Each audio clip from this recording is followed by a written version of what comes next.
What's up, guys? Yankees run this town here, and today I'm going to be looking back at the career of Andy Pettitte. Now, the reason why you do not see me is because I am a ghost. No, I'm just kidding. I just had rubber bands placed, on my braces or whatever, and my specific flaw with my bite makes it has to be over my mouth, so I look kind of retarded. I mean, eventually I'll man up and make a video showing myself, but I might only have to have it for a month, but still. Just enjoy this nice picture of Andy Pettitte. I'm sure it's nice to not see my face. Everyone needs a break from that once in a while. And yes, I just made fun of myself. But anyway, so Andy Pettitte retired. He had a press conference today, announcing it. First thoughts that come to mind, I mean, to me personally, is, that particular day from that picture, that is Game 6 of the 2009 World Series, and I was fortunate enough to be there. He, on 3 days rest, he proved everyone wrong, and he threw 5 2/3 of, not great pitching. He allowed 3 runs, but it was, just one of those gritty postseason performances you just love to see out of a guy like Andy Pettitte, and, it was great. I mean, it really was great, and, he's just, when you think of Andy Pettitte, you just think of a real team guy. I mean, he was the guy in the clubhouse. I mean, I'm not part of the clubhouse. I don't have any insight. I'm not in the clubhouse, but he's that guy that you would think that rookies would just look up to and, look for help. And he was just he was a consistent pitcher year in and year out. And, he should have had his whole career with the Yankees. I consider him a lifelong Yankee, except for those 3 years with the Astros, which were okay. Actually, they were pretty good, I must say. But, I just loved Andy Pettitte. He was arguably my favorite, next to Mariano Rivera and CC, my favorite pitcher on the Yankees. And, it's just like, he's just, I don't know, it was something about him, he was just he had such a, like an effortless delivery. He was just, I don't know, there was just something about him that I really liked. He's so clutch when the Yankees needed him the most.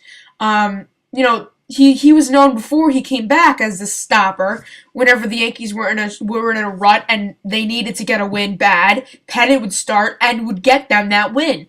And he did that again in his second stint with the Yankees from 2007 to 2010. And it was just, you could always count on him, really, whenever you needed a big win. Of course, 2010, he really could have won 20 games. You guys don't, I think most people should recognize this. He was close to winning 20 games. I mean, he wasn't close, but he had 11 wins at the All-Star break and had like 15 starts to go. Realistically, let's say he makes 35 starts. Or 32, whatever. But I think he definitely would have gotten at least, 17, 18. And I think if it wasn't for that injury, I think he would be back. I mean, because, I don't think he's like Mike Messina, because, the Yankees weren't going anywhere in 08 when Messina left. There was no telling whether CC would become a Yankee, whether they would even do anything. And that's why Messina walked away. Of course, it's sad that he never got a chance to win the World Series. He gets to the Yankees a year after 2000, and he leaves a year before 2009. I mean, it's really tough. But, the Yankees made the playoffs, and they were, if they played like they did in the division series, they would have been in the World Series again. And I think if Pettitte had been healthy the whole year, won 18, 19 games, I think he's definitely back, and he still can pitch. Apparently, according to him, he still can pitch. And I just think if he didn't get injured, I think he would have been back. But what are you gonna do? I know I was too young to remember when he was great in the late 90s and early 2000s, because I was only 4 or 5 years old. But just after learning about what he did, that amazing 8-inning game against the Braves, I think, in '96, 8 1/3, I think, and he was just great. I watched that Yankee Classic over and over again. I mean, ever since he came back, I've just been, learning about him because he is a Yankee icon, really, essentially, and I mean, he was just, again, I don't know what it is. Something about him I just really liked, and he was a true competitor. Just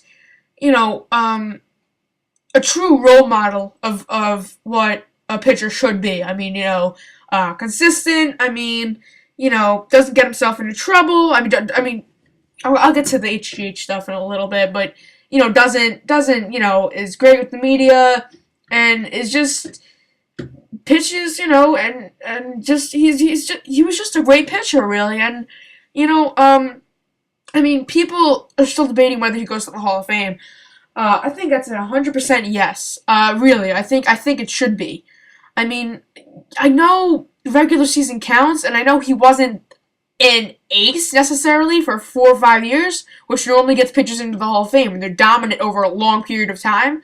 But Pettitte still was clutch, and he was like the Cliff Lee of, the 1990s and 2000s. He was a clutch postseason pitcher when whether the Yankees or Astros, whatever team, needed him the most.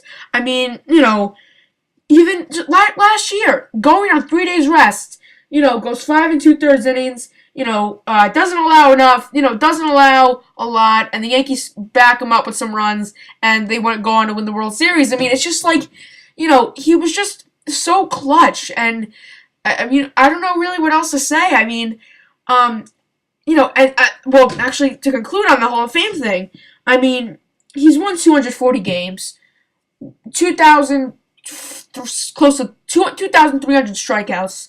I think it was 102 games over 500 in his record. I think he was 240 and 138, something like that. And that's very impressive.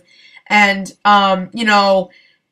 postseason I think should count to a lot. I think, and he has the most postseason wins out of any pitcher. Surpasses John Smoltz, surpasses Greg Maddux, surpasses all these great postseason pitchers. He is at the top. And I think there's no doubt in my mind that he should be in the Hall of Fame. I don't know if the voters are going to agree with me like that, but I think he will get in eventually. Not first ballot, not second ballot, not third, not fourth, not fifth, not sixth. Maybe somewhere on the 7th or 8th, I think he gets in. And I mean, the HGH use, but I know with the few players that have been on the ballot that were part of the steroid era, they haven't been really voted in. But it's not like this guy was just juicing for 10 years and won 20 games because he did that. I mean, no. I mean, this guy, he was such a competitor that he was willing to, break the rules, I guess, and he came back because the Yankees they needed him, and he ended up, 2, and I think he did it again in '04, but because he wanted to play so bad, and it's not like he did it just because, Mark McGwire and Barry Bonds are like, oh, I want to be the king, No, he just wanted to go out there and compete, and it was only for 2 years. It wasn't, like I said, it wasn't like he won the Cy Young Award the next year because he used HGH, and he's just like that kind of guy that you kind of overlook it just because he connects. He's not just another player that you see on TV. He's like a family man, you can tell. It's like he's kind of like, it's like you kind of know him in a way. I mean, I can't really say that, but it's just, he cared about his family so much that he decided to retire. He wants to be with his kids. But Andy Pettitte to me, in conclusion, is just one of my favorite Yankees of all time. There's no doubt he will get his number retired, I think, along with Jeter and Rivera. But that's a story for another day. I think he will eventually get into Cooperstown, and I think he deserves both of those, accolades. So thanks for watching, guys. Once again, Andy Pettitte, congratulations on an amazing career. I'm gonna miss you a lot. Wish you could have came back, but I guess you didn't want to, and that's fine with me because you definitely earned it. So yeah, thanks for watching, guys, and I'll see you guys in my next video. Bye.